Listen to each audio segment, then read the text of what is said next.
The era of the YouTube CEO is here to stay. Creators building an audience, having a deep connection with them, and then figuring out a product that fits into their ecosystem. Ryan is a health-conscious guy who wanted to make a candy brand. Candy hasn't been disrupted for decades. I think he's sitting at number 5 right now this month in Target. And so he's making all this fun content of like, they were at 47 and then they climbed a little bit and everyone's buying it out. And he's like, oh, you can't get it in this state anymore because you guys are buying it all. Nerds can't go do a campaign where they try to sell it out in Target. It's just not gonna stick. It's not just, hey, go buy my candy. It's like, hey, if you go buy my candy, we can all together get this brand to number 1.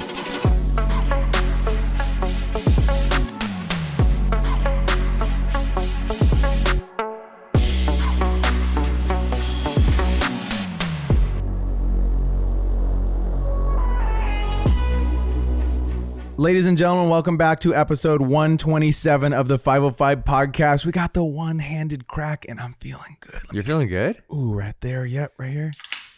And I just Dude, got a you just went in the splash zone, brother. I was in the splash zone. Welcome to Splash Mountain. Hold on. Here. Okay. Here we go. No. Hold on. Gotta get my finger under. God damn I'm it. docking a point. Oh. Dude, I just couldn't get it. Pass it over to Papa. Pass it over to Papa. Let me do it for you. Here, come on. Here, No, I got it. No, here, just I give got it to Papa. Dude, why is this one so hard? Right here, let Dad do it for you. Here, That was right embarrassing. Splash zone number 2. I mean, we're going to have to get a new table after that. That's disgusting. Cheers, brother. Cheers. Come on. What'd you give me? What's my score? I can't give you a score. You keep doing the false start thing. I have to dock points every Dude, time. if you guys are trying to figure out how to actually do the one-handed crack, hop over to YouTube, watch me do it. It's great entertainment. Yeah, you're awesome, man. Today is a really exciting pod. It's a little different than a normal episode because we are diving in to the YouTube CEO era. And I think it's so interesting because I've seen people talk about this. I think it's at the forefront right now of everything that's going on the internet. It's no longer you have these like CEOs that are completely behind the scenes. You never see them. The era of the YouTube CEO is here to stay. Yeah. And essentially what we're seeing is creators building an audience, having a deep connection with them, and then figuring out a product that fits into their ecosystem. And they're showing, hey, this provides value to you. Check this thing out. What I think is kind of crazy is like, it wasn't a thing really. And then all of a sudden you have like Logan Paul, Emma Chamberlain, Mr. Beast creating these products, crushing it. And now all of a sudden, like the concept of building in public, regardless of the size of creator, has really become a thing and it's here to stay. I also want to note, someone I think is doing this really well is Marcus Milioni, the Minted New York guys, right? We have Sam Snowden, good buddy of the pod, who's documenting a lot of this content for them. And you really do feel like you're growing with the brand. Like every time they drop, it feels like you're in the room with them as they're packing the orders, as they're sending it out. They're giving you story updates throughout the day. And I hope that's how you guys feel with this pod. Yeah. As we've grown, it's like you guys have been there with us since we had 100 people listening to the show. And now it's at a point on Instagram where we just hit 81K. Shout out. Thank you guys. That was awesome.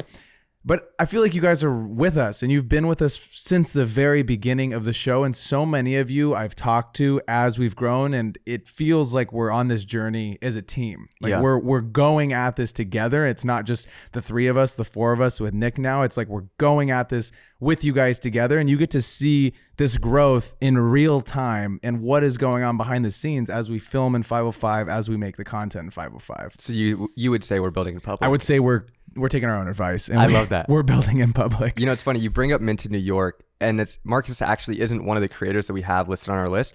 But you just saying that really makes me think about, like, I love his content. And he started during COVID, I believe, like posting the running stuff. And then he created a brand specifically around the content that he was making. It just was like a perfect fit. It just made sense. And I think that's what so many of these creators that we have listed on here are doing well. It's like, it just makes sense. And I think that traditionally, everyone thinks about a YouTuber as just like, oh, that's just a person with a camera. That's just a kid with a camera in their room making videos like to a webcam. If you said this to like a 50-year-old plus that doesn't have any idea of the internet, they're just like, you're just in their room and they're making these little home videos. Yeah.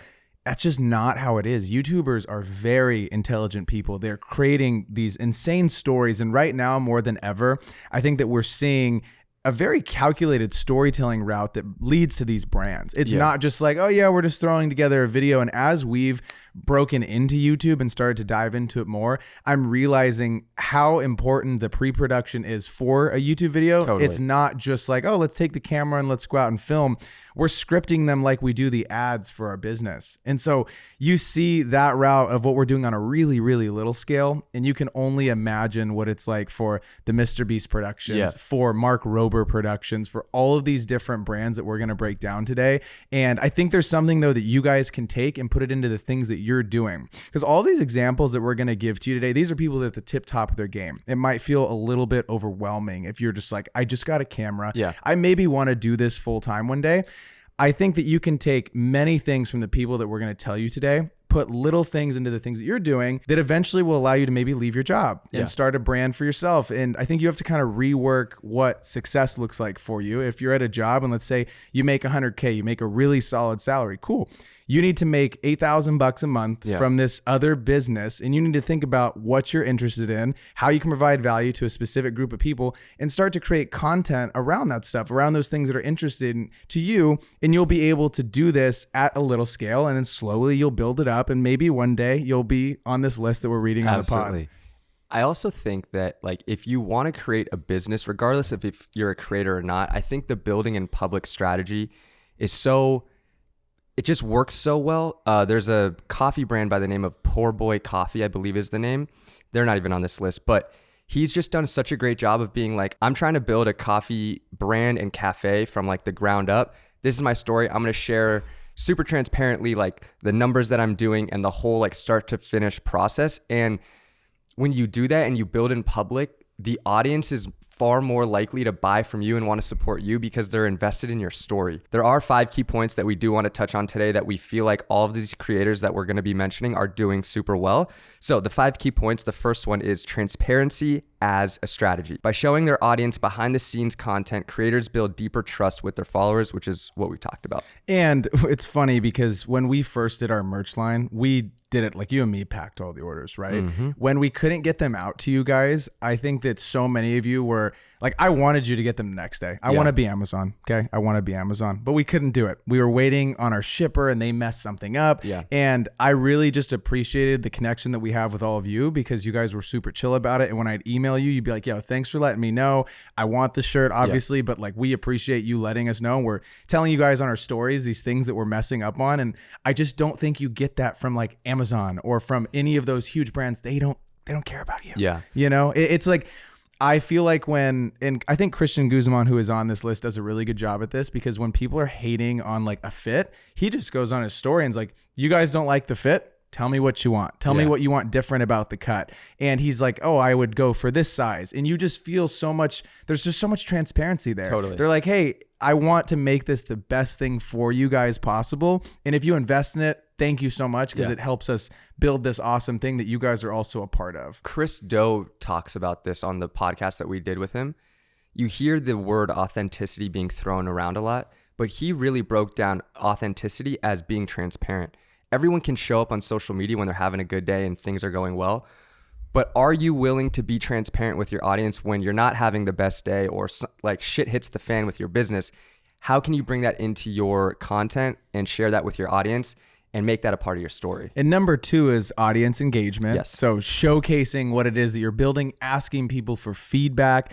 I think that even with like our merch lines and things, we've tried to be like, hey, do you like hats? Do you like a hoodie? Do you think that it should be a baggier fit? And we're really grateful for all of you that have given us feedback on that stuff because it does help us out. And I feel like you're a part of this thing that we're building. The third one is early feedback, which means products built in public can ideate faster because the audience provides real-time feedback. So if you're creating a product, you often get caught up in the like, this needs to be perfect before it goes to market. But a better strategy is like, if you have an idea, like act on it as fast as possible. It might not be perfect. Get it out, get feedback. And maybe you don't even have to like, get it out to like the public. Maybe it's just like a close group of friends.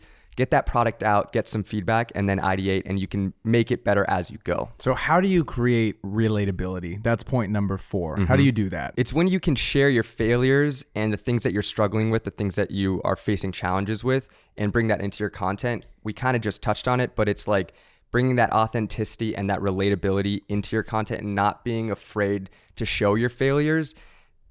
social media is so much just like a highlight reel, but I think the creators that you resonate with the most aren't afraid to share when they're having a bad day or stuff isn't going their way. Dude, I mean, we saw this too, I think, in the pod that we did about like leaving my job. It wasn't just like fairy dust and rainbows. Totally. Like I wasn't like, yes, like, haha, Yeah. I left the job. No, dude, it was scary. It's terrifying to leave a salary job that's paying you consistently every single 2 weeks.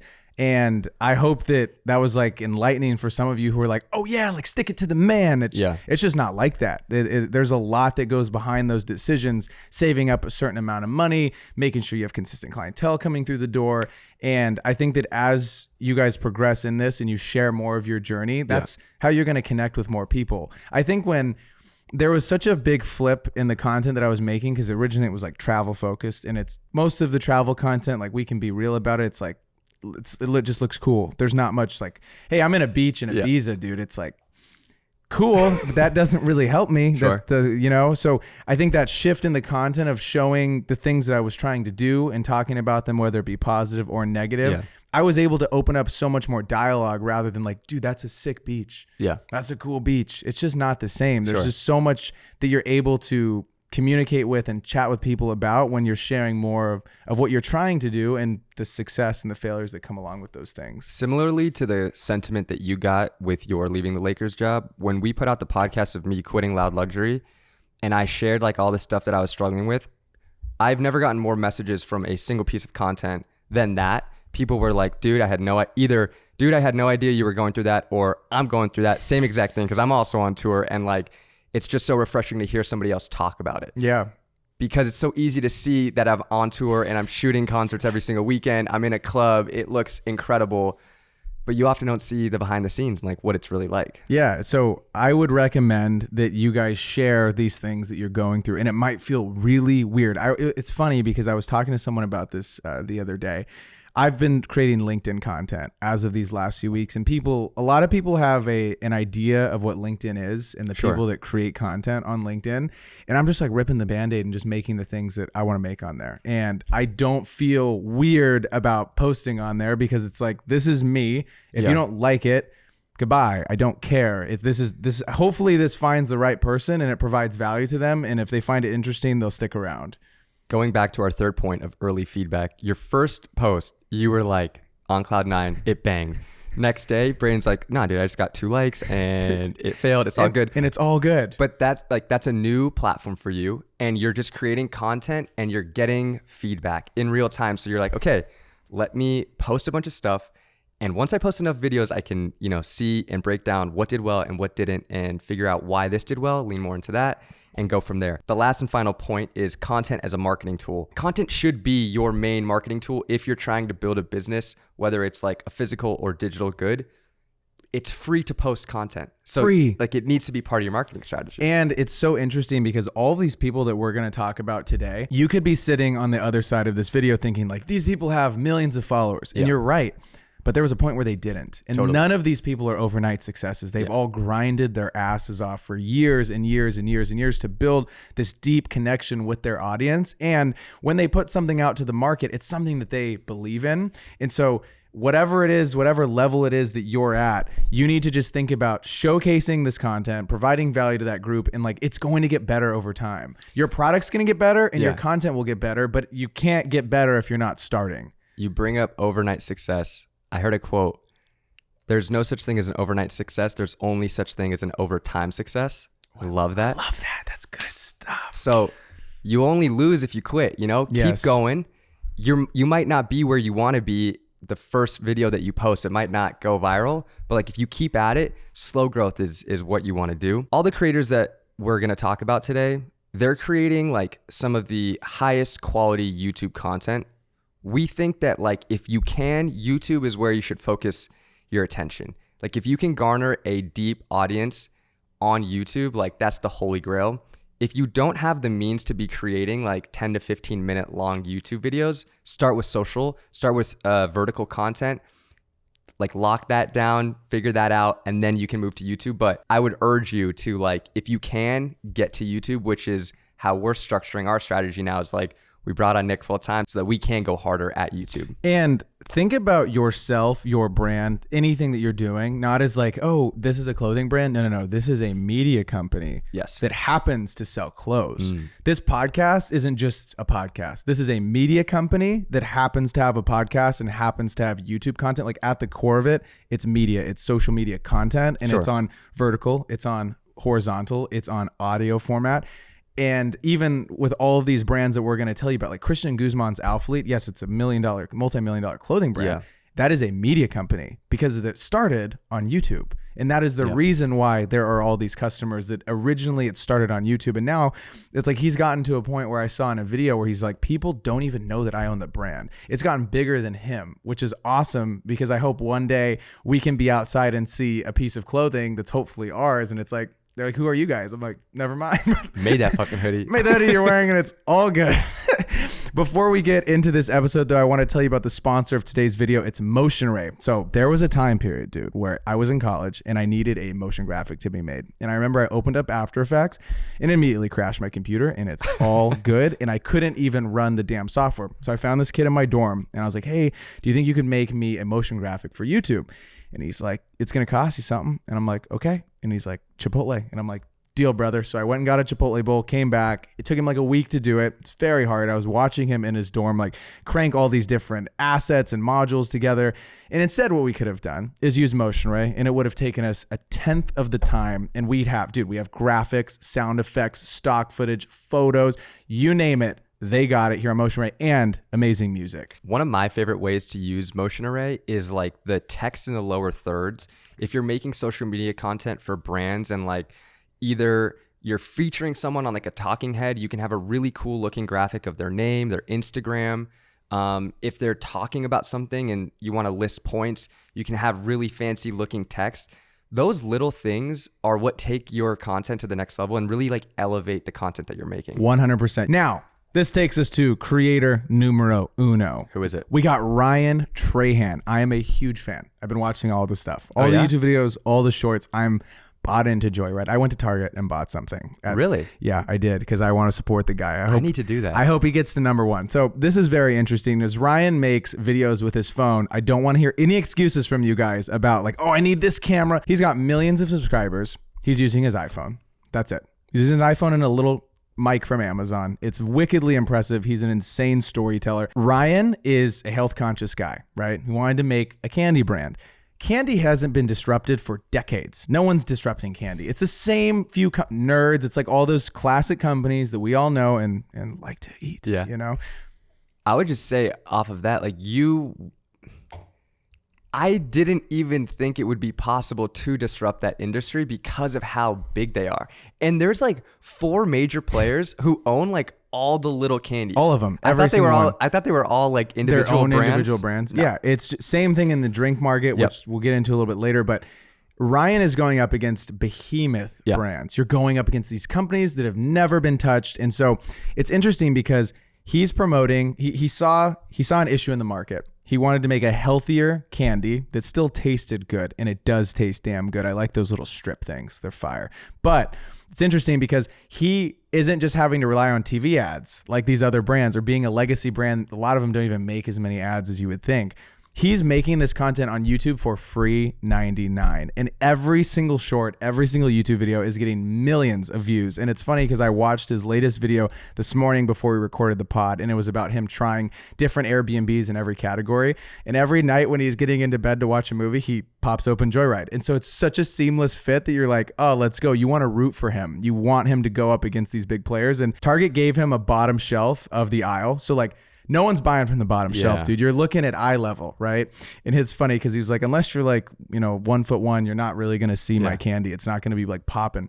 And so he's like making all this funny content about trying to be the #1 brand this month. So Target renews and allows him to get into more stores. So it's like a test run. But I think as someone watching the videos, I'm rooting for him because one, I think it's really cool for a creative to try to dominate and go up against the big guns. Totally. I love a David versus Goliath story. And I think he's sitting at number 5 right now this month in Target. And so he's making all this fun content of like, they were at 47 and then they climbed a little bit and everyone's buying it out. And he's like, oh, you can't get it in this state anymore because you guys are buying it all. And it just feels like you're a part of it. Yeah. Like you feel very invested in it. Where if you go buy Nerds can't go do a campaign where they try to sell it out in Target. It's just not going to stick. And so it's very funny to see how a creator is doing it, a singular person, versus these huge players who have thousands of employees in their brands. Him making content also with his phone as opposed to like a professional camera, it feels more maybe like tangible, or it feels more like relatable, especially if he's like crashing in like a very inexpensive Airbnb and then eating candy at the end of the day. Not only are you rooting for him, but you almost, because you like his content, you kind of want to be like him.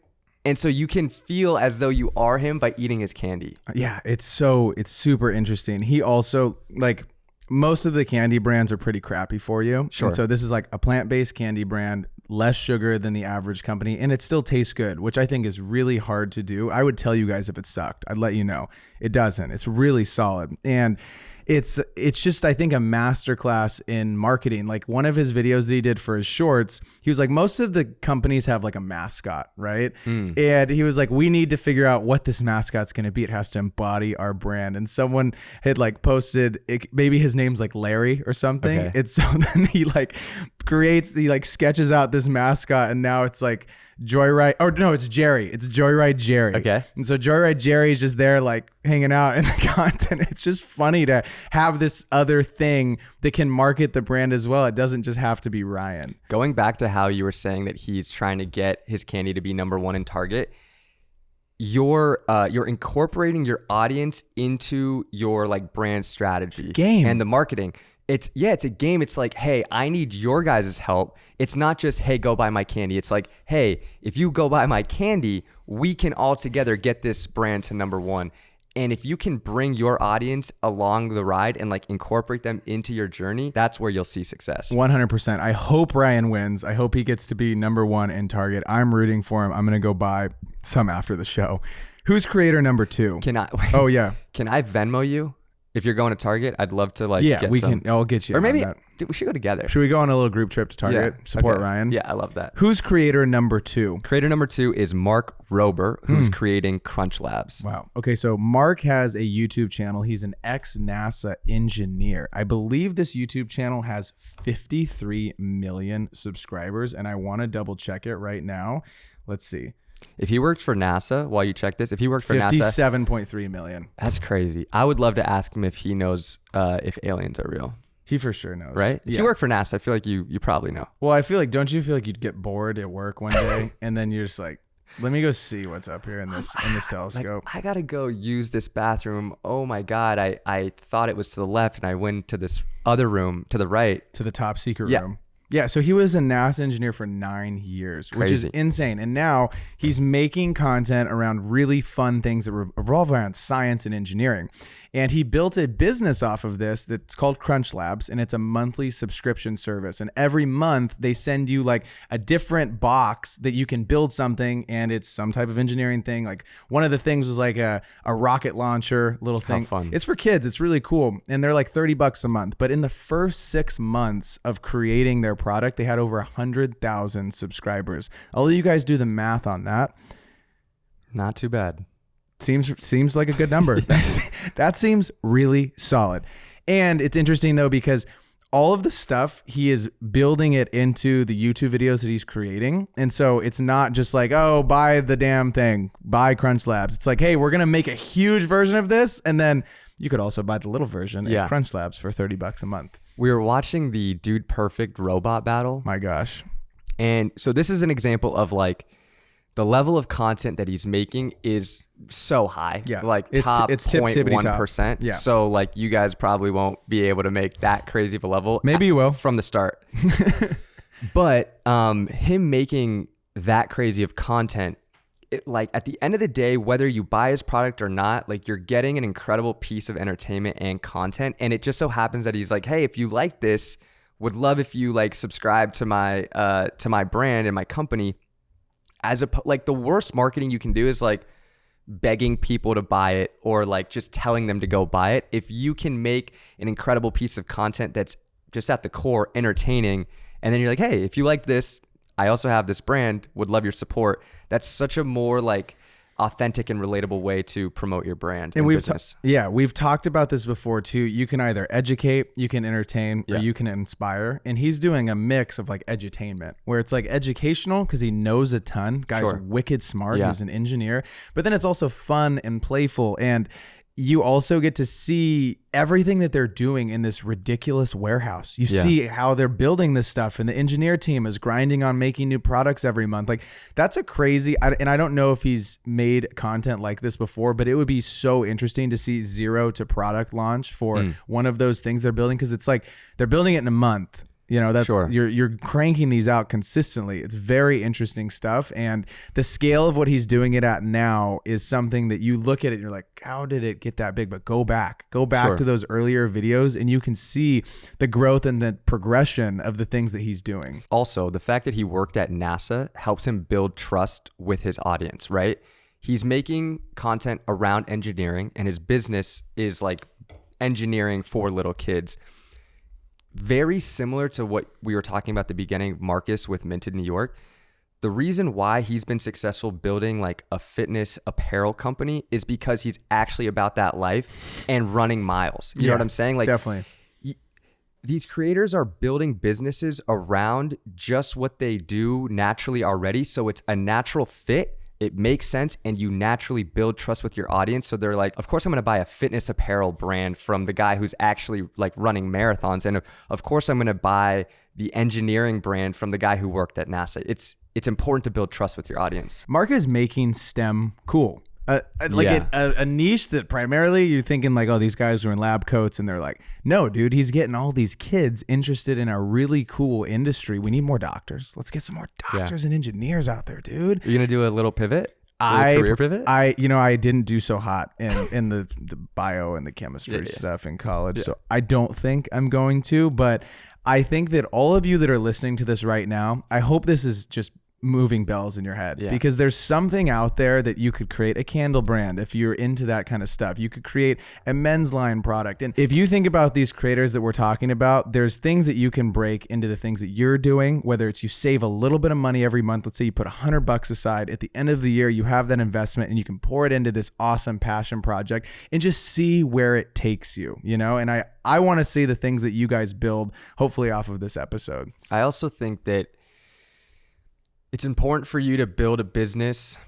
If you're taking this creator route and building in public, make the business about something that you're actually passionate about, because one of the biggest struggles that happens when you're creating content is like, what do I make a video about today? Or what do I make content about today? And like, if you're making content around something that you're actually passionate about, the ideas will just naturally flow and it'll feel a lot more authentic. Yeah, absolutely. Our next creator is Nick Bare, BPN, Bare Performance Nutrition. Talk about making like movies on YouTube. His media company, not only for just Nick Bare Fitness, but also like the BPN. Shout out like, that squad. Oh my God. They're making like, their cinematography is phenomenal. Like the stories that they're telling with the cinematography, some of the best content, fitness niche or not, like some of my favorite content to watch on YouTube, specifically because I'm like so into fitness and like just on my journey of getting jacked. So like, it's like really relatable to me. Yeah, it's like the same thing. Right? It's funny because Nick was in the military. He got a loan for being in the military that I believe in one of the videos he said you didn't have to pay it back for a year or something to start BPN. And so him and his brother started BPN from their garage, right? And now it's this multi-million-dollar industry that some of these people, I guarantee you too, I bet a lot of people don't even know it's his brand. It's gotten so big. It's huge. I remember when I ran my marathon, the amount of Go One More hats, there's tons of them. Every few steps you look around and be like, oh, that's a BPN hat. It's so crazy. Like his sayings and just what he embodies and the things that he's about, like, you want to buy into his brand because Nick doesn't just talk it. He's doing the damn thing. He's so fit. He's running wicked fast marathons. And he went from being like a bodybuilder to transitioning into being a hybrid athlete, and then these other people are joining this movement and wanting to be a part of something bigger than themselves, and that go one more to just take it that extra mile has seeped into so many people's lives. And I guarantee you, when they're at the gym and they're on set and they're on rep 9, you're thinking that go one more, dude, get me to 10, you know? And it's like, it's completely transformed a lot of people's lives. They're buying into the story. Yes. And that's like so important. Like, and again, it's authentic to him. He was a bodybuilder. Yeah. And he was like, these products that I wanted to buy, these supplements, like, they're all bullshit. They're trash. He's like, if I can't find it, I'm going to make it myself. And the content that he makes is all about fitness.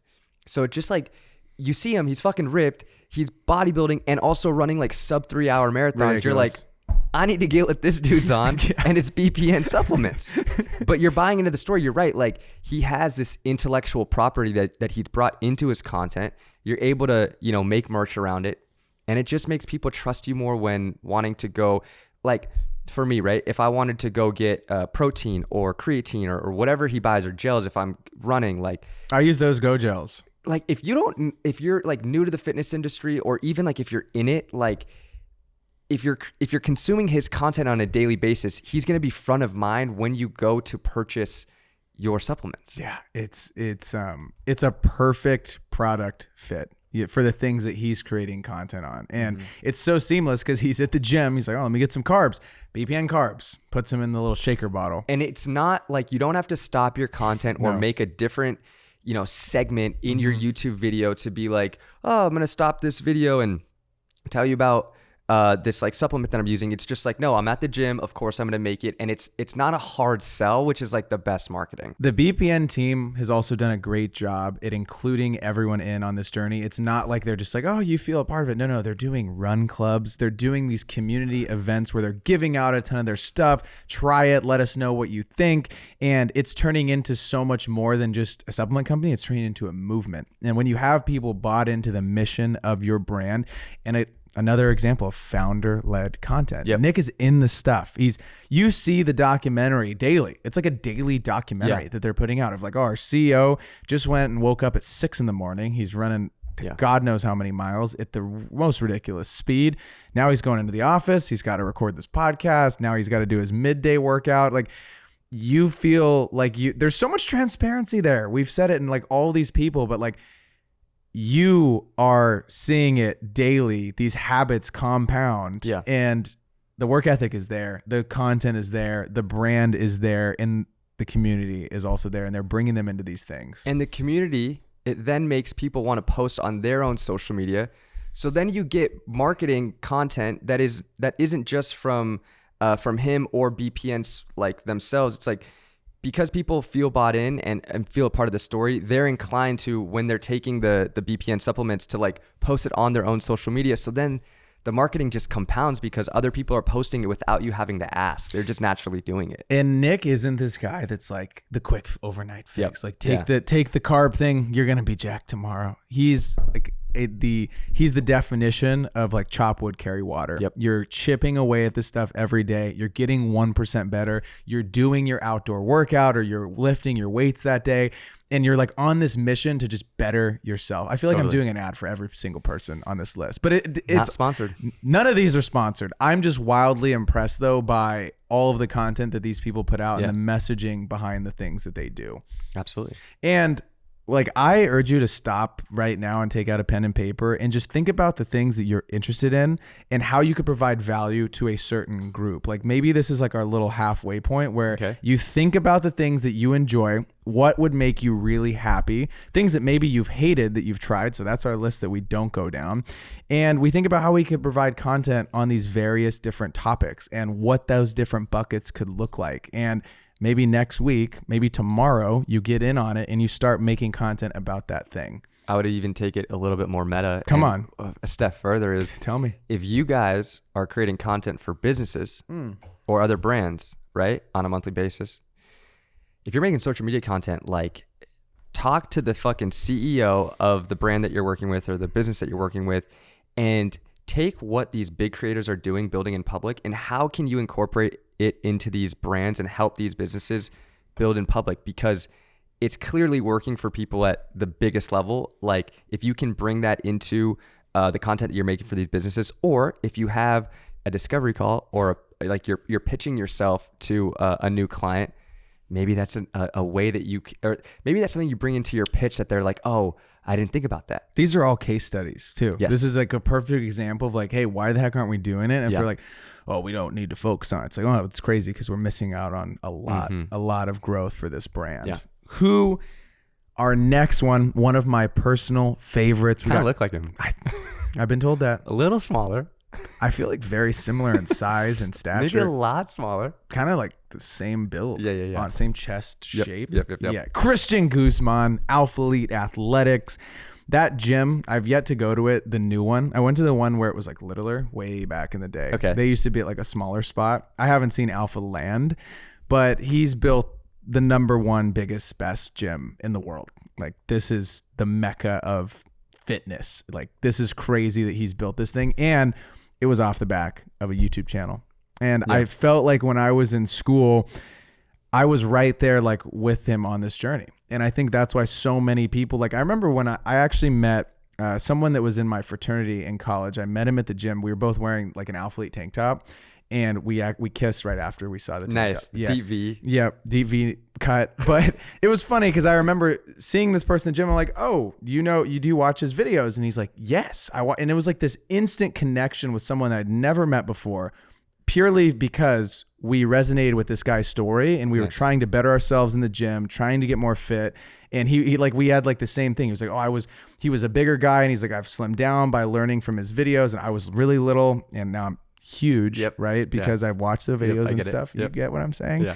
And he really just took you along on the journey. You felt so a part of it because they're long videos. They're like 25-minute long videos.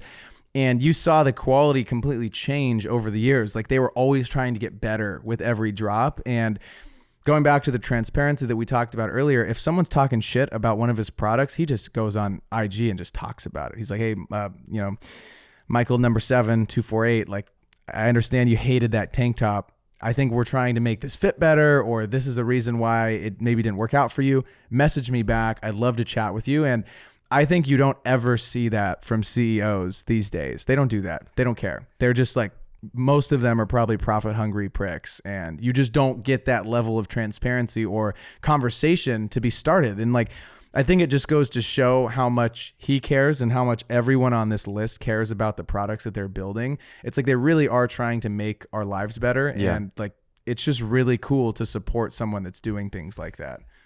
He's a bodybuilder. I don't know if he's competing as much now as he was when he was first starting out. But in his content, he was making series like the summer shredding series where he would like bulk up and then like shred down for his event. And you resonate with that as the viewer because a lot of his audience was like probably bodybuilders or just like super into the fitness industry. So seeing his progress, like you're bought into that. And then also what you were saying to me, right, was those like 25, 30-minute videos. They were so good because when people do their cardio, they can just like hop on the treadmill or the bike or go on a run, whatever they're doing for their cardio, and they can just throw them on. You can watch him if you want, but you can really just listen to him talk, and it's just like super relatable. Yeah. Another thing that they've done really well is just bringing the community together. You have the summer shredding events. You have this gym now is the hub for all community because like people can go visit it for day passes. He's also transparent with you about the numbers. And I'm really interested in that. Like I love that video that he puts out like once a year going over the numbers of Alpha and how much money it's making and what he thought it was going to make and where he sees that they need to put more focus on. Like that stuff is so interesting to someone who's very interested in business. And you're having these events. You have now this just auto community. Like he doesn't even have to touch it. The gym just does itself. People come in to visit the gym. You have community being built. You have people making friends off of just something that you've built. Like people are coming to that gym. And if you're a videographer, if you're a video producer listening to this, I'd go to that gym and I'd find someone who wasn't using a camera and I'd say, hey, we need to be buddies. Do you know how far into his journey he created his first gym? It was quite soon because it was little. I remember it was like in a little tiny warehouse, and he was personal training there. But I know that it failed. I remember he said that it didn't end up working out, and like he closed it, or I don't remember if it was because he didn't have enough people going to it. I'm not quite sure, but I remember him spray painting like not sat. I don't remember what his wording was, but there was something that he spray painted, or maybe it was going more. No, that's BP. I'm getting mixed up with my fitness brands, but they had something that he like spray painted on the wall. But he started the fitness stuff pretty soon into his like creator journey. Yeah. And then he must have not started the gyms for like at least a couple years, right? Or was it like soon off the... I think it was sooner because he really was one of those early...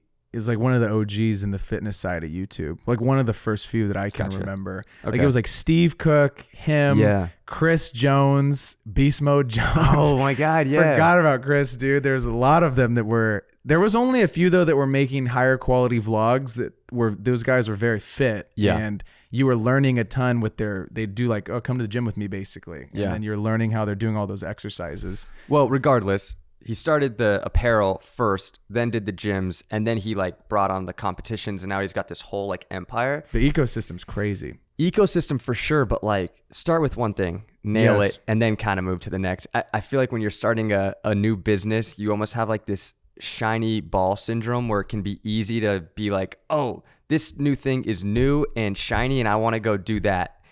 Try to nail the first thing. Do that, have it be like self-sustaining, or like where you've done a few like product launches for apparel. Okay, now we have the apparel down. Let's move to the gyms. We've got the gyms down. Now let's bring the community into it. Focus on one thing before you move on to the next. It's too overwhelming to do too many things at once. I think Christian has done a great job of this, and it's building in public. Yeah. We've seen it from day one. You feel very a part of that journey, and something, my new series, I'm going to drop it to you guys now. I haven't even made a video about it, but I'm going to this week. It's going to be called Building the Biz, and it's about the podcast and building Blue Stripe simultaneously. Nice. And the wins and the L's that come along with that, like losing pitches, building pitches, creating content around the brand. And I'm very excited about it because I feel like for these last few weeks, it's been not doing the fun creative stuff. It's been doing these admin stuff, dealing with the banks, dealing with like getting contracts and stuff sent out and building decks and pitches. Which is necessary. It's all necessary. But when you don't have like a 27 person company and I can't just sit in front of a camera all day and make content, it's like you get a little bit of, I felt like pressure because I'm like, damn, I should be making a video every day. Like I left my job, but I'm doing all this other shit. And then it's 8 o'clock and I'm exhausted. And like the last thing I want to do is make a reel. And I want to share kind of this new journey with you guys because I think it's going to be fun. And I hope that those of you that maybe are interested in starting a business, or maybe you've made one already and you find some of this stuff interesting. Like I think many people that are entrepreneurial or interested in that stuff will find this very helpful. And I hope that you don't make a lot of the same mistakes that I've already made, because I've started a business in college. It failed. It was super fun, but I learned like so many things about all this stuff. And I hope that one of these younger entrepreneurs sees it and doesn't make the same mistakes that I did. Last thing we'll touch on. Well, actually, I wasn't going to talk about this on the podcast, but you launched your new series called, what is it? Building the Biz? Building the Biz. I was going to do one called Building the Bigger Biz. Okay. And it's all about me building a bigger business than you. I feel like the audience is really going to like that and resonate with that. I'm just kidding. I can't ever say my ideas on here ever again. I just got to do them and not tell you anything about it. But the last thing we do want to leave you guys with is like, it's so important to think about what you're passionate about and bring that into your content, and think about that when you do want to build a business. It's so much easier to make content and build a business around something you're authentically passionate about. All these creators that we've talked about, like, they've built their businesses not only on the backs of their content, but off of the backs of what they're genuinely interested in. It makes it more authentic. It just makes it overall a better business. Anything else you want to add? Sorry. Oh, no, you're good. I also think that just because an industry has been around and has been untouched for decades, it doesn't mean you can't come in and shake some stuff up. And I think we've seen that now more than ever with these creators picking a market and saying, let's go shake it up in here. There's always, dude, especially people that are very stuck in their ways, brands that have been around for like 50 plus years, 25 years, 100 years. They haven't seen that level of disruption in a very long time. And I think if you have a great idea and you think that it can work, don't let other people around you say, oh, drinks are expensive and the shipping costs. Like if all those people listen to the slightly negative feedback around their ideas, we would have no disruption. It'd be the exact same shit. We'd all be buying the same products over and over again. And I think it's just important for you to listen to the outside feedback because a lot of those people are very smart, but just get some tunnel vision and lock in on that thing that you want to bring to the market if you have and know that people will resonate with it. I don't think disruption at the level that it's happening now was possible 10, 20 years ago. No. Because of the power of social media now. The size of some of these creators' personal brands is so massive. You think about number one with like Mr. Beast, right? With Feastables. Jake Paul just launched his new like deodorant company called W, I believe. Like you think about like Dove soap, like these are massive companies. Haven't been touched forever. They haven't been touched forever, and they didn't necessarily need to be worried about disruption because of like distribution and marketing. Like it was so expensive to make, commercials for TV and to just have your actual brand seen by millions of people. Now it's literally free 99 if you're good at making content and post on social media. I recommend you get your butt on YouTube. Go check out LinkedIn. Go connect with me. I've been making some stuff on there. And I hope this episode was insightful for you as we broke down some of these awesome creators whose brands we think are doing insanely well. And I think there's a lot of stuff that you can learn from them just by analyzing their ecosystems, the different content that they're putting out, as well as the things that are in their business that actually make them money. This was an awesome episode. Thank you guys so much for tuning in to episode 127 of the 505 podcast. If you're still here, please check out our last episode, drop a comment down below, and we'll see you guys all next week. Peace. Building the bigger business dropping next Monday. Don't watch it. Stay tuned.